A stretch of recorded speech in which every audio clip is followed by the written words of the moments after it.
Alhamdulillahi wahda, wa salatu wa salamu ala man la nabiyya ba'da, ya ibadallah, assalamu alaikum wa rahmatullah. Frères et sœurs, dans la foi, dans un environnement caractérisé par le volume de travail, la pression élevée et les difficultés persistantes, le stress reste au cœur des préoccupations de tous. Dans le milieu professionnel comme familial, la question liée au stress est d'actualité. Mais en réalité, comment gérer le stress sans détresse? Ça sera l'objet de cette autre émission des Victimes de l'Islam.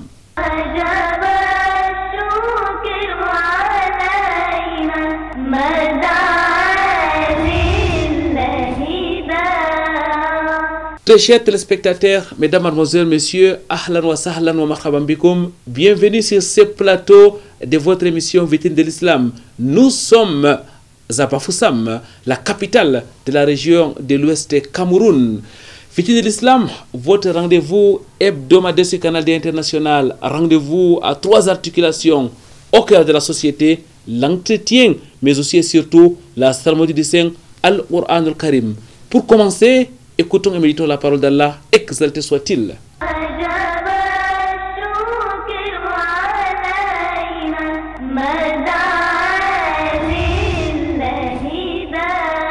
أعوذ بالله من الشيطان الرجيم بسم الله الرحمن الرحيم يا أيها المزمل قم الليل إلا قليلا نصفه أو انقص منه قليلا أو زد عليه ورتل القرآن ترتيلا إنا سنلقي عليك قولا ثقيلا إن ناشئة الليل هي أشد وطئا وأقوم قيلا إن لك في النهار سبحا طويلا واذكر اسم ربك وتبتل إليه تبتيلا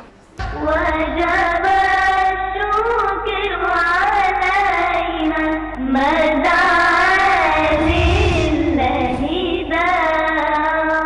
رب اشرح لي صدري ويسر لي أمري واحلل عقدة من لساني يفقهوا قولي. Mesdames, Mademoiselles, Messieurs, ahlan wa sahlan wa marhaban bikoum. Votre fidélité nous honore sur Canal D International. Nous continuons notre tournée dans la région de l'Ouest Cameroun. Nous sommes dans la capitale régionale. Nous sommes à Bafoussam où nous sommes accueillis par Oustaz Ahmad Abdallah. Assalamu alaikum wa rahmatullahi wa barakatuh, Oustaz. Wa alaikum assalam wa rahmatullahi wa barakatuh. Oustaz Ahmad Abdallah, mesdames, mademoiselles, messieurs, qu'on est présenté plus sur ce plateau de votre émission Victimes de l'Islam pour avoir été invité régulièrement. C'était un enseignant de formation, il est professeur de lycée d'enseignement technique en génie mécanique. Oustaz Ahmad Abdallah est chercheur en sciences islamiques et de l'éducation. Il faut aussi et surtout ajouter qu'il est psychopédagogue. Il est en service dans le département de Kunki au ministère des marchés publics. C'est donc le délégué départemental. Oustaz Ahmad Abdallah, avec vous tout au long de cette émission, nous allons répondre à la question essentielle relative au stress. Comment gérer le stress sans détresse? Oustaz, c'est quoi le stress? Alhamdulillahi wa salatu wa salamu ala rasulillah. Vous savez, quand il faut répondre à la question du stress, il faut remonter sur le plan historique et même scientifique avec, n'est-ce pas, le docteur Hans Selye, qui est un Canadien d'origine hongroise.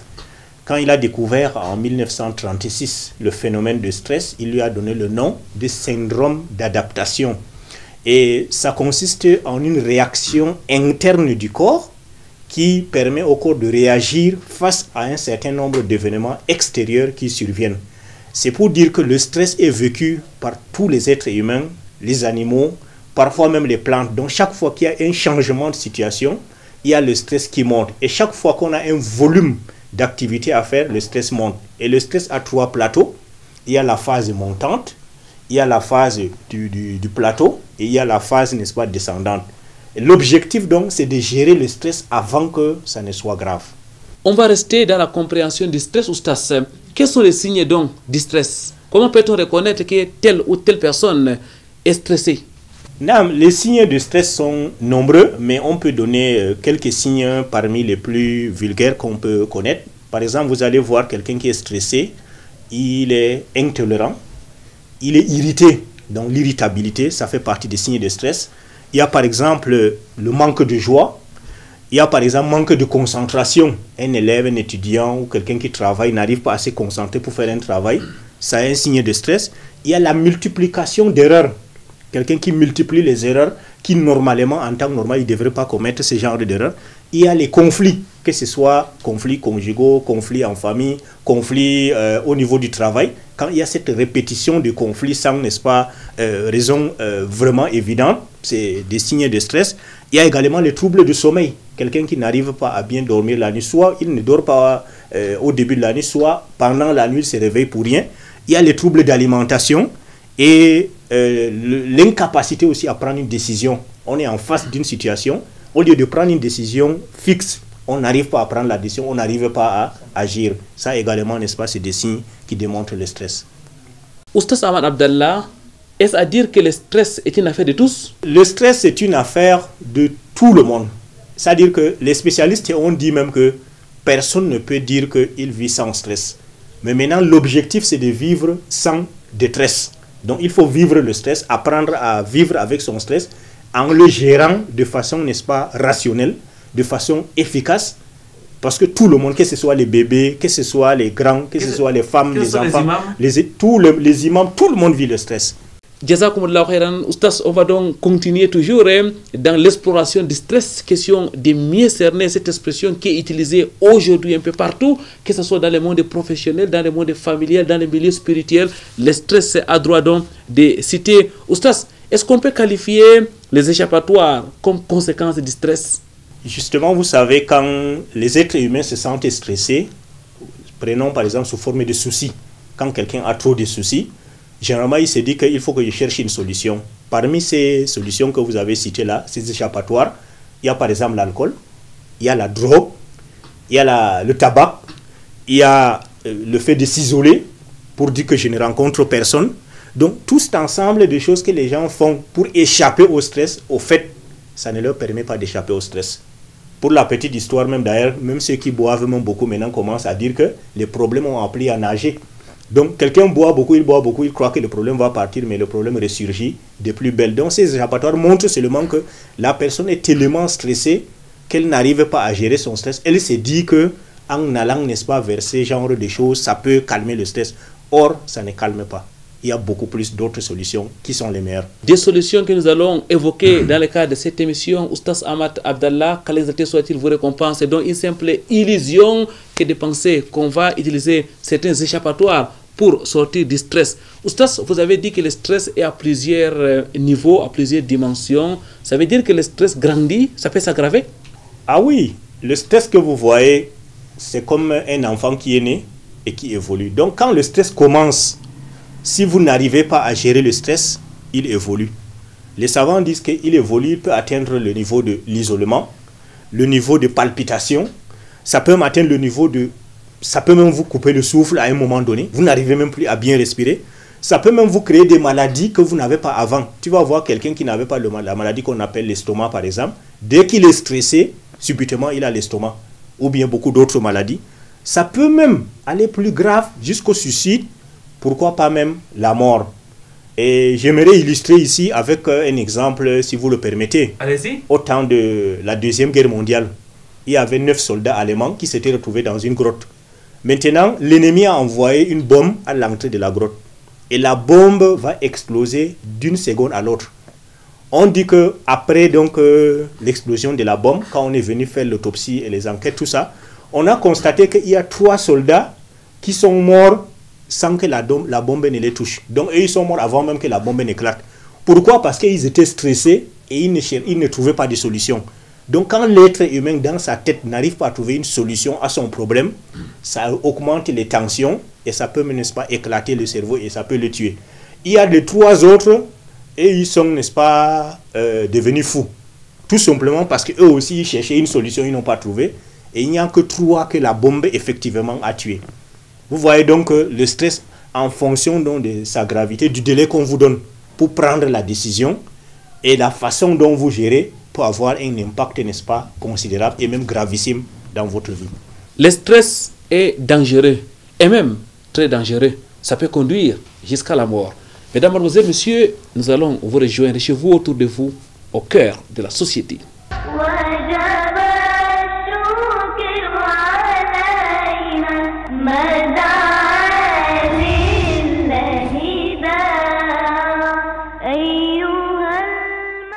Au nom d'Allah, louange à Allah, salut et bénédiction d'Allah sur le sceau de la prophétie Muhammad, sa famille, ses compagnons et tous ceux qui l'ont suivi dans le bien jusqu'au jour de la résurrection. Suite à quoi, une fois de plus, nous vous remercions d'être de nôtres pour cette fois-ci présenter les perspectives de la Baytul Mal et surtout que la Baytul Mal, comme je disais, a un plan stratégique à réaliser, des objectifs à réaliser à l'horizon 2035, dans 15 ans. Et pourquoi cette année précisément? Parce que le plan stratégique de Baytul Mal qui est étalé en 15 ans est inspiré de l'histoire de Youssouf alayhi salam, lorsqu'il a demandé au roi de son époque de cultiver pendant 7 ans et préserver la culture pendant 7 autres années. 7 plus 7, ça fait 14 ans, et viendra une année où il y aura l'abondance des provisions. Vous comptez avec moi que 7 plus 1, ça fait 15 ans, et plus 2020, ça fait donc 2035, donc à travers laquelle la Baytul Mal voudrait réaliser par la grâce d'Allah sa vision qui consiste à faire du Noun le principal bastion agricole et agro-industriel de la sous-région Afrique centrale, en prenant en compte de la préservation de l'environnement, la production et la fabrication des produits de bonne qualité conformes aux normes, ceci dans un cadre plus éthique et propice à l'épanouissement des populations. Et pour donc arriver à cette vision, nous nous sommes proposés 3 grandes phases, à savoir d'abord l'implantation et la mobilisation des ressources humaines et des ressources financières pendant les 7 premières années de 2020 à 2027. La deuxième phase, 7 ans également, consiste en la sécurisation, l'investissement et l'augmentation de la richesse de 2028 à 2035. Vient enfin la troisième phase qui commencera à travers de 2035, les actions et les grandes réalisations, parmi lesquelles les constructions des grands hôpitaux de référence, Inch'Allah, des grandes universités où les étudiants pourraient étudier non seulement le spirituel, mais également des techniques qui peuvent leur permettre donc de bien s'épanouir dans le monde, puisqu'en réalité, Allah nous demande de l'invoquer en ce thème: Rabbana atina fid dunya hasanatan wa fil akhirati hasanatan wa qina adhaban nar. Allah, apporte-nous belle part ici-bas et belle part dans l'au-delà, et protège-nous du châtiment de l'enfer.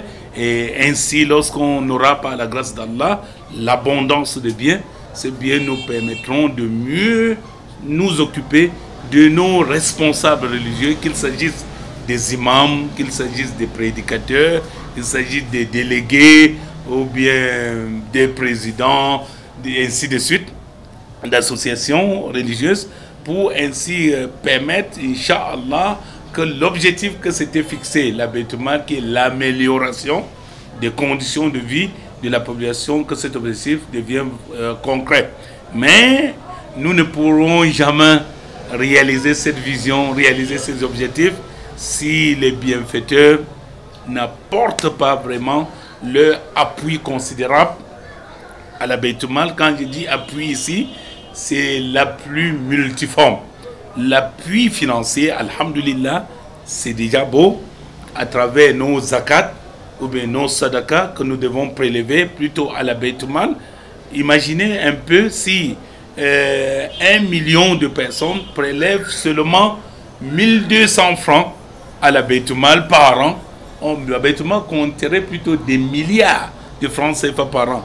Que dire si nos riches, nos fonctionnaires, nos hommes d'affaires qui ont des grandes entreprises, des grandes sociétés, prélèvent la zakat de les enlever dans le Bayt-el-Mal, nous aurons de l'argent en abondance. Je dirais tantôt que nous n'avons pas seulement besoin de l'appui financier, nous avons également besoin de l'appui intellectuel. Parce que la zakat seulement ne devrait pas se donner seulement de l'argent.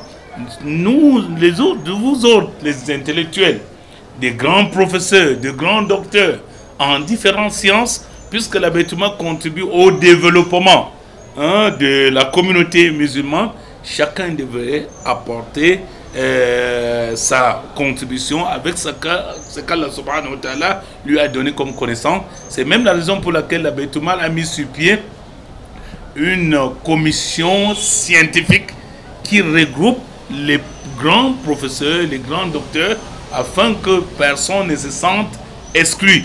Nous avons également besoin des appuis de nos dirigeants, et c'est le temps pour moi de saluer et à sa juste valeur l'appui considérable qu'apporte Sa Majesté le Sultan Roi de Bamoun, le PCA, le président du conseil d'administration de la Bayt-el-Mal, à cette structure. Assalamu alaikum wa rahmatullahi wa barakatuh.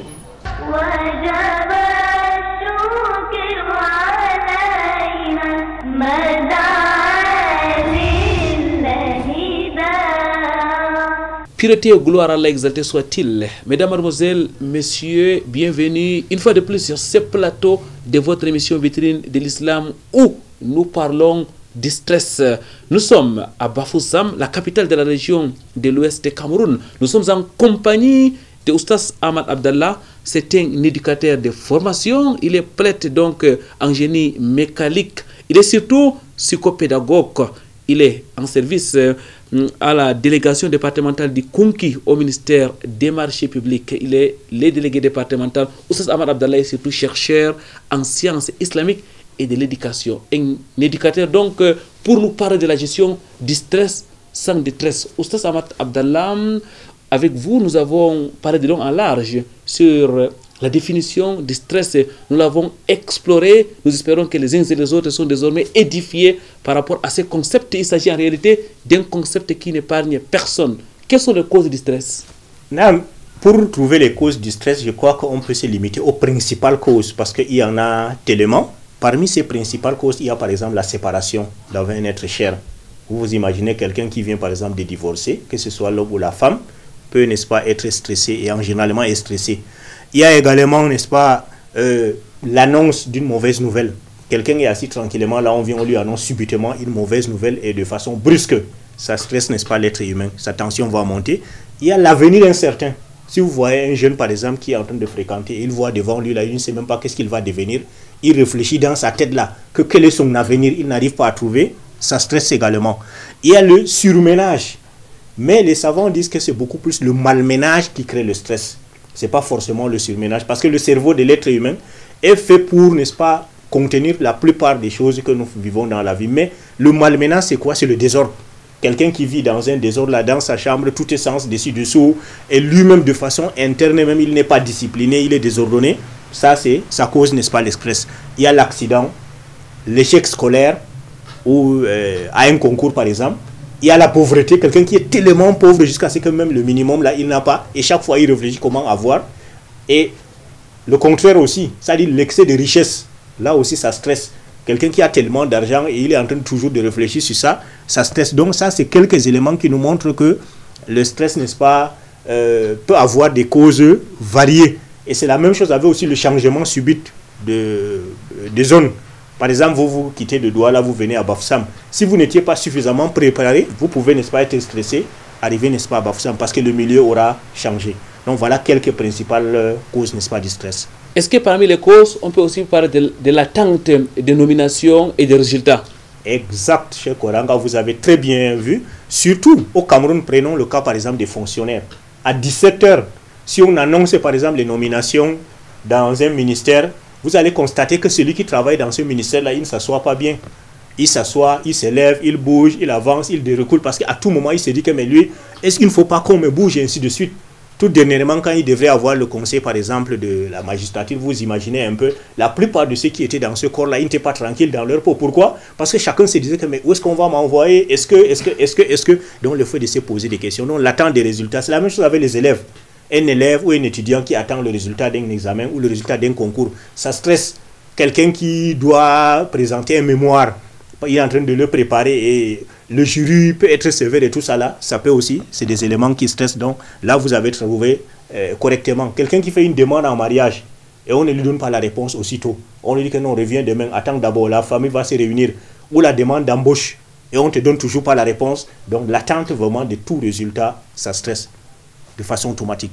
Oustaz Ahmad Abdallah, plus on vous entend parler du stress, plus on s'aperçoit que personne n'est à l'abri du stress. Mais sur le plan pratique, on constate qu'il y a quand même certaines personnes qui gèrent mieux le stress que d'autres.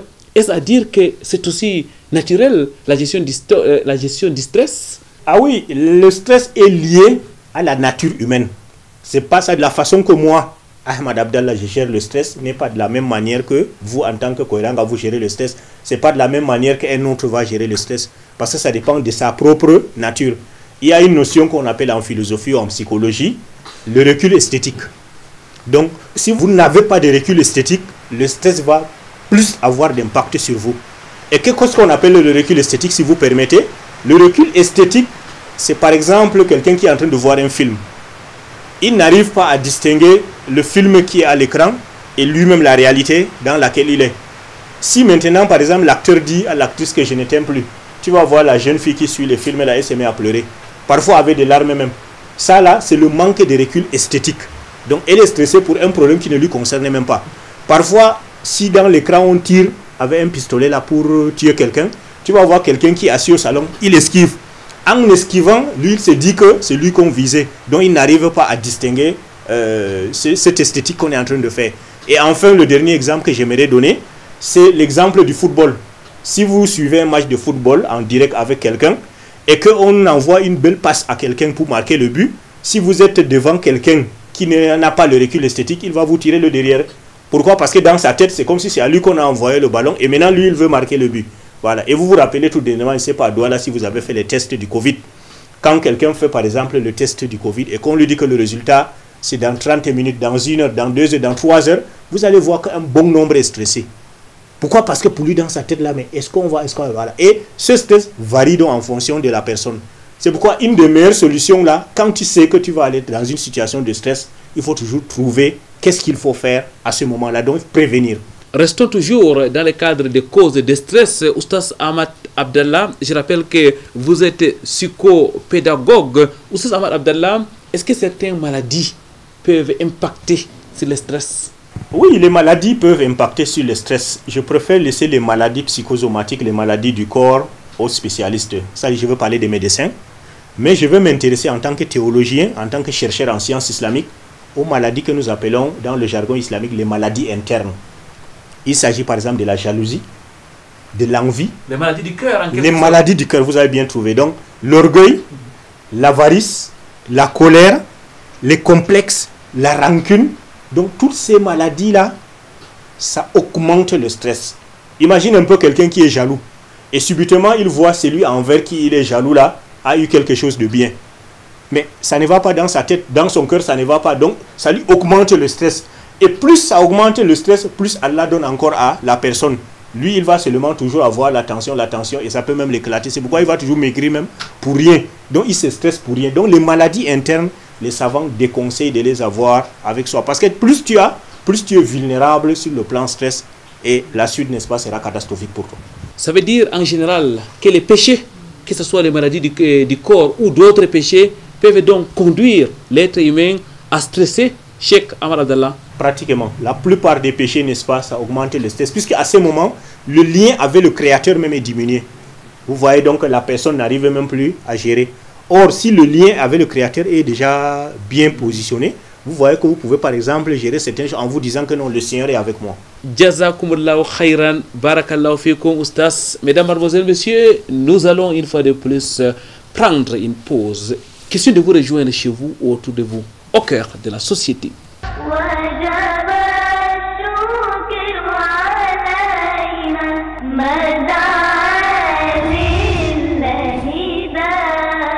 Ce vendredi 4 septembre 2020, un jour exceptionnel à la mosquée Paraiso à New Bel Congo. Cet édifice est ouvert aux prières de vendredi. Une autorisation accordée par le Conseil des chefs traditionnels musulmans du littoral et du sud-ouest. Cette cérémonie riche en émotions s'est déroulée en présence de plusieurs imams, chefs de communauté et auxiliaires d'administration. Après la grande prière de vendredi, dirigée par Cheikh Malik Farouk, imam central de Douala, s'en est suivi la désignation des imams et autres responsables de cette mosquée. Une fois installé, Sa Majesté Aboubakar Bako, président du Conseil des chefs traditionnels musulmans du littoral et du sud-ouest, appelle l'équipe dirigeante au respect des valeurs islamiques. Nous sommes dans une période préélectorale. Il faut qu'on prie dans nos mosquées, dans nos maisons, individuellement, pour que la paix continue, n'est-ce pas, à régner dans notre pays. Et que les gens qui pensent amener le trouble, que Dieu ne leur donne pas l'occasion de troubler ce pays. Ce pays doit être sauvé par des prières, par, n'est-ce pas, la recherche permanente de la cohésion nationale. Et cette cohésion doit passer par nous, puisque notre religion nous prêche, n'est-ce pas, la tolérance, la patience, l'endurance et de ne pas nous séparer. Ce genre de cérémonie d'ouverture d'une mosquée le vendredi et la sunna du messager sallallahu alayhi wa sallam. Ah oui. Je ne passe pas par les mazahib. Parce que Malikiya, Shafi'iyya, Hanbaliya, Hanafiya, non, c'est très bas. Cela a commencé après 250 ans de l'existence de l'islam. Je ne parle pas de ça. Dans la sunna et dans le livre de Dieu, il faut une cérémonie pour l'ouverture de la mosquée. Construite avant l'indépendance du Cameroun en 1960, l'ouverture de la mosquée Paraiso aux prières de vendredi se justifie par l'augmentation du nombre de fidèles dans l'arrondissement de Douala 2e. L'histoire est assez intéressante.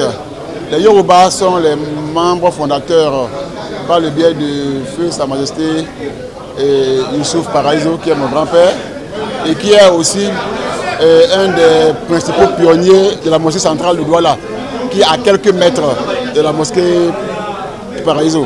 Donc il lui était très indécent de créer une mosquée centrale où les prières de vendredi se tiennent à quelques mètres et organiser notre prière de vendredi. Et c'est cet esprit-là aussi qui a guidé tous les dirigeants qui sont succédés. Jusqu'à ce que, bon, l'idée est sortie de la tête qu'il faut faire une prière de vendredi. Puisque les fidèles se retrouvent à la mosquée centrale et dans les mosquées environnantes pour accomplir cette prière. Maintenant, pourquoi le déclic?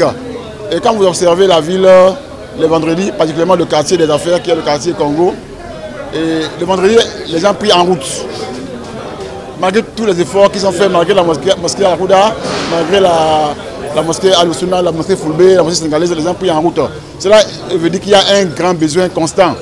Pourquoi alors garder fermer une mosquée de 400 places alors que les gens prient en route?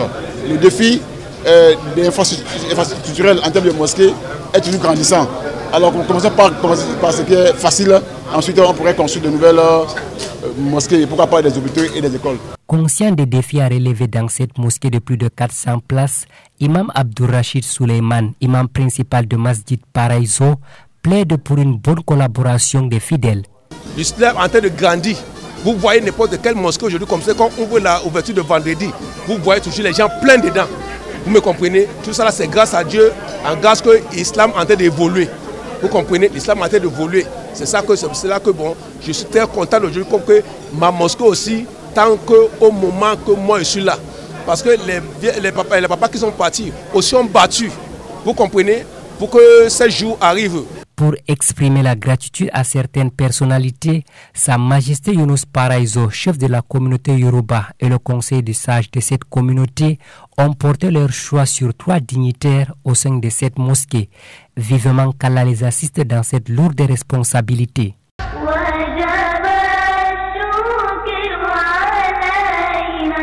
ماذا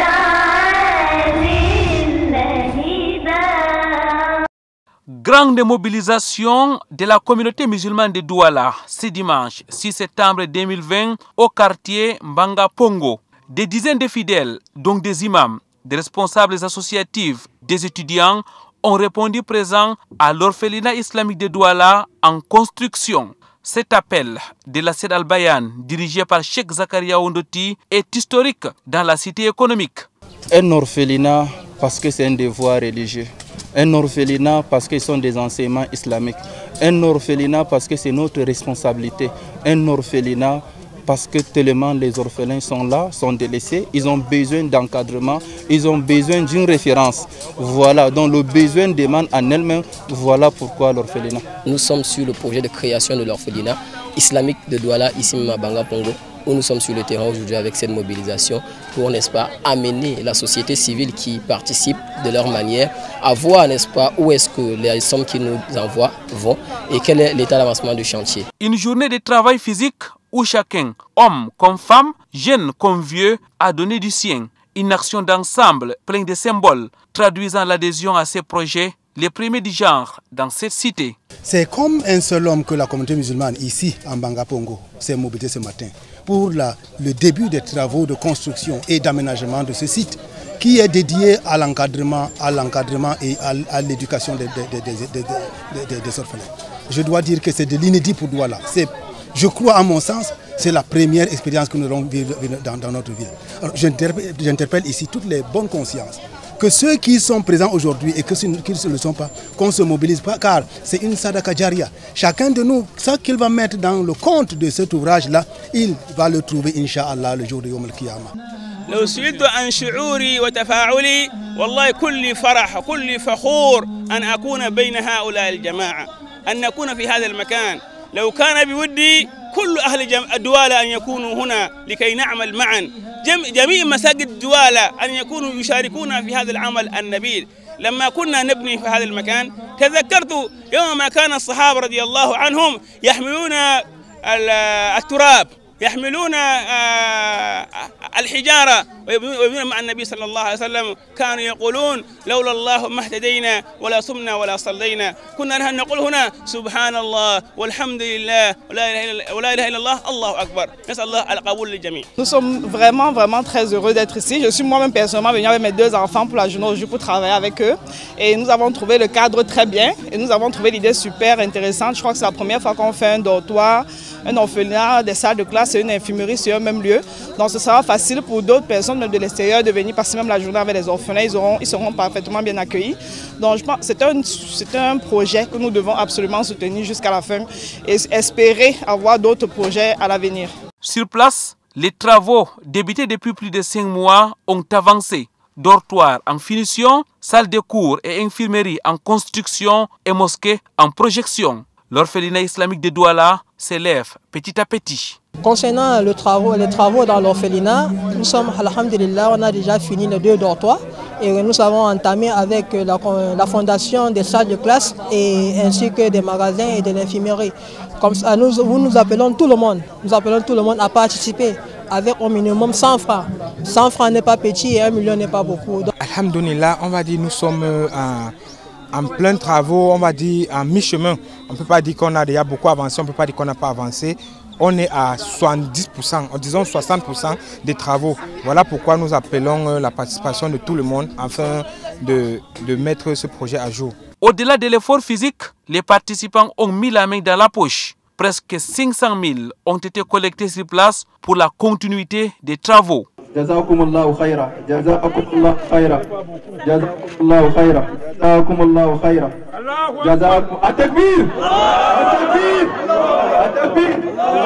Désormais, l'appel est lancé à l'endroit de la communauté. Une contribution minimale de 100 francs par semaine est attendue pour élever définitivement les murs du tout premier orphelinat islamique de Douala. Un coup de cœur dans l'espoir d'une place dans les paradis. Inch'Allah.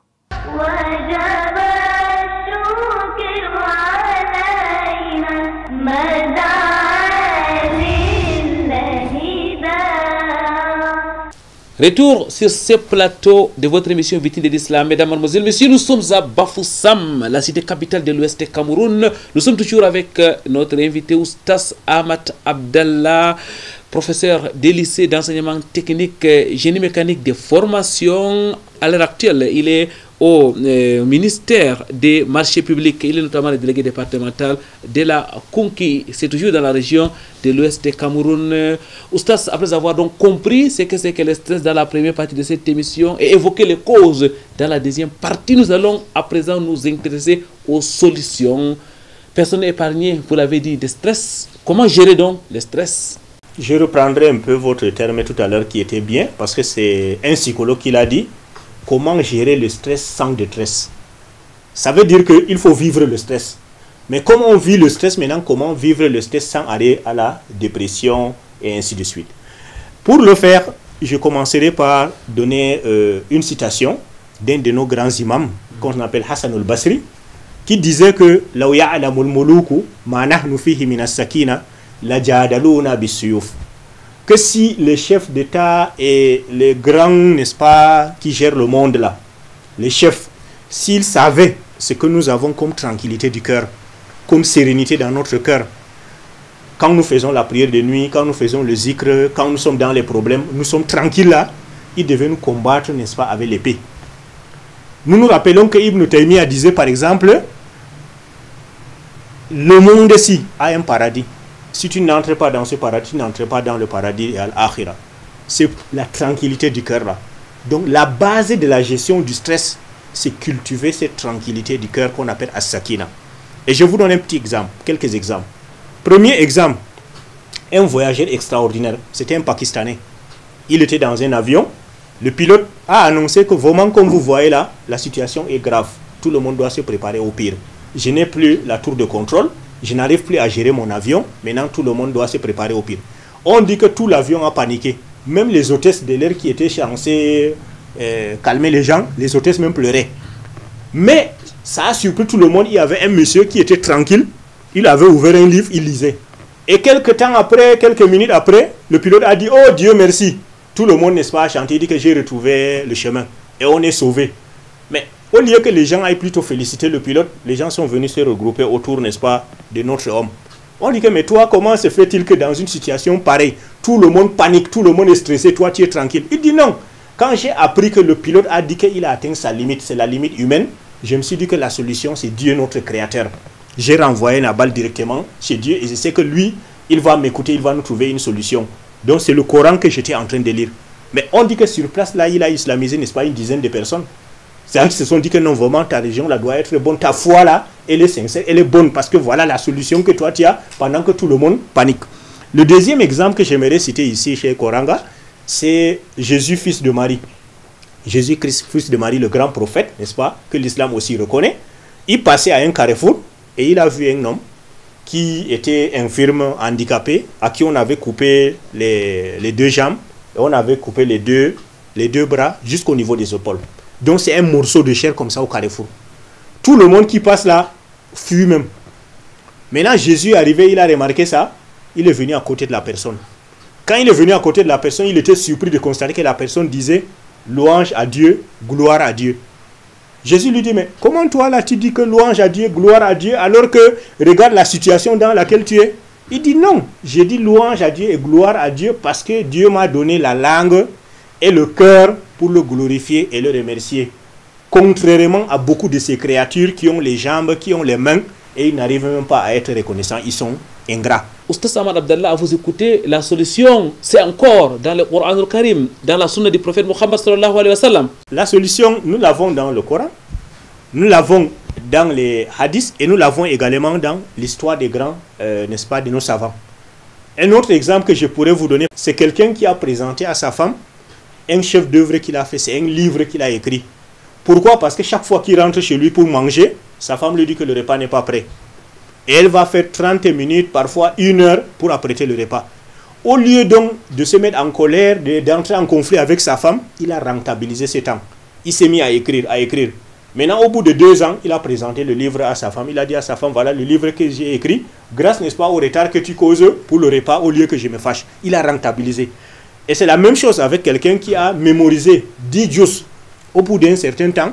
Parce que chaque fois qu'il rentre chez lui, quand il appuie sur la sonnerie, c'est un cheikh là, un imam, quand il appuie la sonnerie, les enfants ne viennent pas à temps pour ouvrir, les femmes ne viennent pas. Donc lui, il a dit, mais pourquoi ne pas rentabiliser ce temps? Donc, même quand par exemple tu vas chez une autorité, on te dit, reste dans la salle d'attente. Pendant que tu es en train d'attendre là, rentabilise cet espace-là. Quand tu rentabilises ça, et tu sais qu'au fond de ton cœur, tu as la sérénité, tu as déjà géré ton stress à plus de 50%. La gestion des stress, Oustaz Ahmad Abdallah, renvoie à une bonne gestion du temps aussi. Exact, parce que quand tu dois gérer le stress, tu dois absolument savoir rentabiliser ton temps. Parmi les choses donc à faire, par exemple, si on veut gérer le stress, il ne faut pas oublier que tu dois apprendre à déléguer. Parce qu'il y a des gens qui ils ont une responsabilité et ils veulent tout faire. Donc quand tu es un responsable, tu veux tout faire, tu risques de ne pas t'en sortir.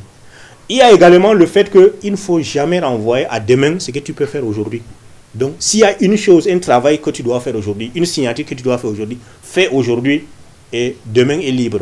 Ça veut dire que la solution préventive passe par une bonne organisation, Oustaz? Une très bonne organisation, une très bonne discipline et également le fait de garder son sang-froid, le fait d'être optimiste mais réaliste, le fait d'avoir ce qu'on appelle les pensées positives. Donc chaque fois dans ta tête tu dis que non, ça va passer, ça va aller, il y aura une solution, Inch'Allah, ainsi de suite. Donc tu t'aides avec ça.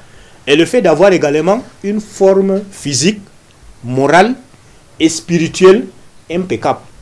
Parce que quand tu es vulnérable, tu vois déjà que le stress peut trouver une brèche. Mais quand tu as une bonne forme physique, tu as une bonne forme morale, là, ça permet, n'est-ce pas, d'éviter. Donc tu dois savoir comment gérer les sommeils, comment gérer ton sport, comment gérer ton alimentation. Il ne faut pas que ton corps ne sait pas à quelle heure tu dors, à quelle heure tu te réveilles. Toi, tu manges même quand et à quelle heure par jour. Et tu fais le sport quand. C'est dans un désordre, là, ce n'est pas bon. Il faut que ça soit organisé, harmonieux. Il y ait une cohérence. Là, ça te permet de mieux gérer le stress. Oustaz Ahmad Abdallah, pour la plupart de nos téléspectateurs, certainement ils sont surpris de voir que la solution préventive et curative réside tout simplement dans la gestion interne du cœur à travers le Coran Karim et la Sunna du prophète Muhammad sallallahu alayhi wa sallam. Mais le stress peut s'aggraver, aller jusqu'à la dépression. À quel niveau faut-il aller à l'hôpital? Au fait, pour aller à l'hôpital, il faudrait d'abord que quelqu'un sente une maladie peut-être physique ou psychosomatique. Or, comme généralement ça ne vient qu'après, pour mieux gérer le stress, le mieux c'est les psychologues. C'est d'abord ça. Donc avant d'aller à l'hôpital là, c'est mieux d'être accompagné par un psychologue. Vous vous rappelez, quand il y a eu par exemple les accidents, quand il y a les grands accidents et autres là, généralement, on accompagne les accidentés là par un psychologue. Parce que le psychologue, il est spécialiste pour aider la personne à gérer le stress et à gérer tout ça. Donc avant d'aller à la médecine, si tu dis que tu dois aller à l'hôpital seulement quand la maladie sort, là ça ne va pas. Donc on cherche un psychologue. Oustaz, on a l'impression que l'histoire de la psychologie, la psychosociologie, c'est simplement une affaire de blancs. Je crois que même le téléphone Android, là, on pensait que c'était une affaire de blancs, mais c'est revenu maintenant entre nos mains. Donc l'affaire là, tout ce qui est bon là-bas chez les blancs, là, prenons. Ce qui est mauvais, les sons. Donc ça là, c'est bon, il faut qu'on apprenne également. Et puis même, il y a les psychologues religieux. Tu peux aller chez un imam là, il peut t'écouter, il peut te donner des conseils, ça peut te déstresser. Jazakumullahu khairan, la preuve en est que vous êtes un psychopédagogue, chercheur en sciences islamiques de l'éducation. Mesdames, Mademoiselles, Messieurs, nous nous acheminons vers la fin de cette émission, mais avant, Oustaz, est-ce qu'il y a des doigts anti-stress? Alhamdulillah wa salatu wa salam ala rasulillah. Il y a effectivement des doigts anti-stress à titre préventif et à titre curatif. Et j'aimerais introduire par un verset du Coran où Allah dit Inna alladhina qalu rabbuna Allah thumma istaqamu tatanazzalu alayhimul malaikatu alla taqafu wa la tahzanu. Ici, on parle des anges qui viennent pour prendre l'âme de l'être humain. Quand l'ange vient pour prendre l'âme de l'être humain, il est face à une situation, double situation, même si on peut le dire. Il part dans un futur qu'il ne connaît pas. Et il laisse maintenant sa famille dans un passé qu'il ne sait pas comment ils vont devenir. Alors il est inquiet. C'est pourquoi les anges viennent donc pour lui annoncer que non. Ta famille que tu laisses là, ne t'inquiète pas. Allah s'en charge. Maintenant, là où tu vas là, donc il y a le paradis. À partir de là, déjà, il est déstressé. Donc il faut donc que l'être humain sache vivre au jour le jour. Et c'est pourquoi le prophète sallam nous a donné donc quelques doigts. Et puis ces doigts que nous donnons là, en disant que tu remets toute ta cause à Dieu. Bon, c'est vrai que les savants musulmans n'aiment pas souvent appeler le terme Dieu. Pourquoi? Parce que Dieu peut prêter à confusion. On peut dire déesse, on peut dire beaucoup de dieux. Mais si on veut utiliser ce terme, il faut qu'on précise que c'est le dominateur, l'initiateur, l'éternel et l'unique. Il est Allah. Donc nous on dit Allah. Maintenant, si tu veux donc te présenter à Dieu pour poser ton problème, tu as 2 doigts par exemple qu'on peut proposer aujourd'hui. Allahumma inni a'udhu bika min al-hammi wal hazn wal ajzi wal kasal wal bukhli wal jubn wa dala'i ad-dayni wa ghalabati ar-rijal.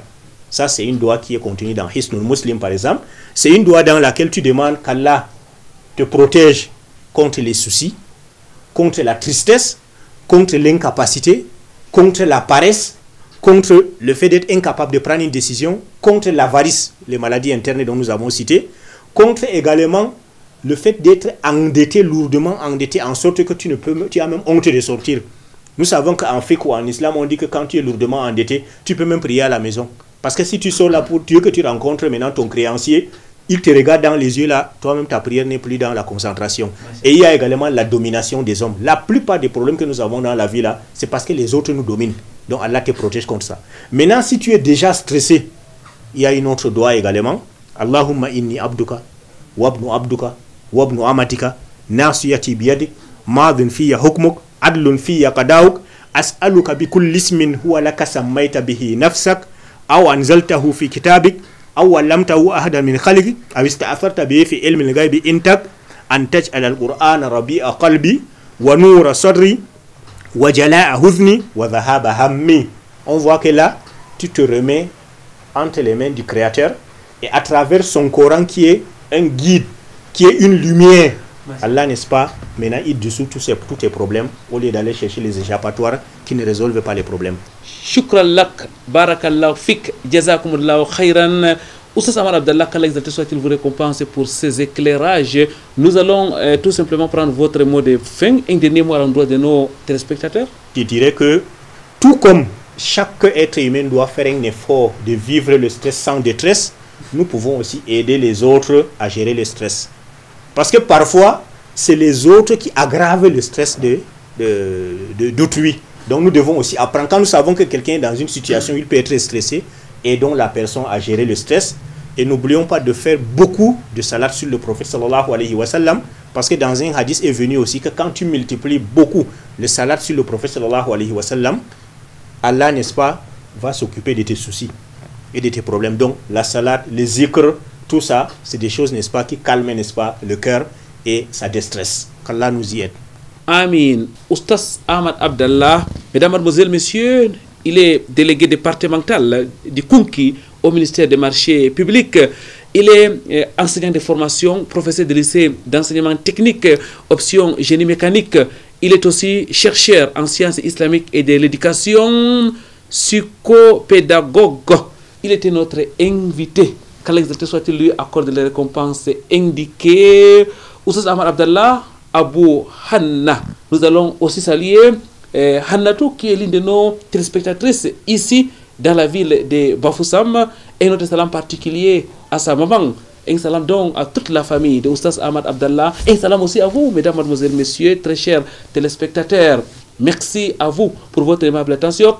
Merci à Calvin Tekam qui a assuré la partie technique de cette émission. Merci à toute l'équipe de Vitrine de l'Islam qui s'est mobilisée pour ces déplacements, pour ces tournées, je voulais dire, dans la région de l'ouest de Cameroun.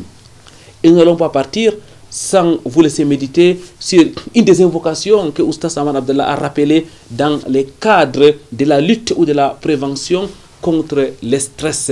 Allez fouiller dans Hisnul Muslim. Allahumma inna a'udhu bika min al-hammi wal hazan wal ajzi wal kasal wal bukhli wal jubn wa tala'i ad-dayn wa ghalabati ar-rijal. Vendredi prochain, ça sera dans un autre jour. Inch'Allah, une nouvelle émission de Vitrine de l'Islam. D'ici là, wa'tasimu bihablillahi jami'an wa la tafarraqu. Cramponnez-vous sur les câbles d'Allah et ne vous divisez point. Cramponnez-vous sur les câbles d'Allah et vous ne serez pas stressé. Subhanakallahumma wa bihamdik. Ashhadu an la ilaha illa anta astaghfiruka wa atubu ilaik. Wassalamu alaikum wa rahmatullahi wa barakatuh.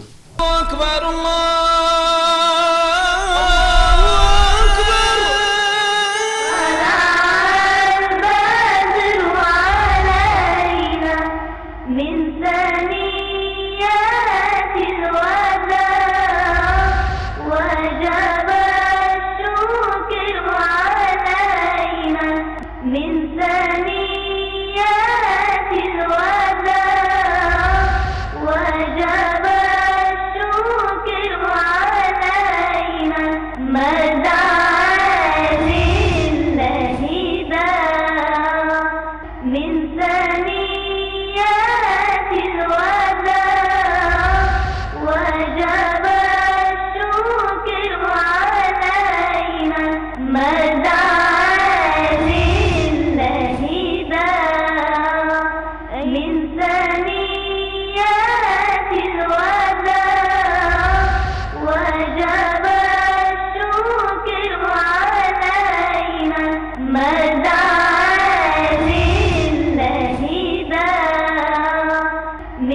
ثنيات الوادي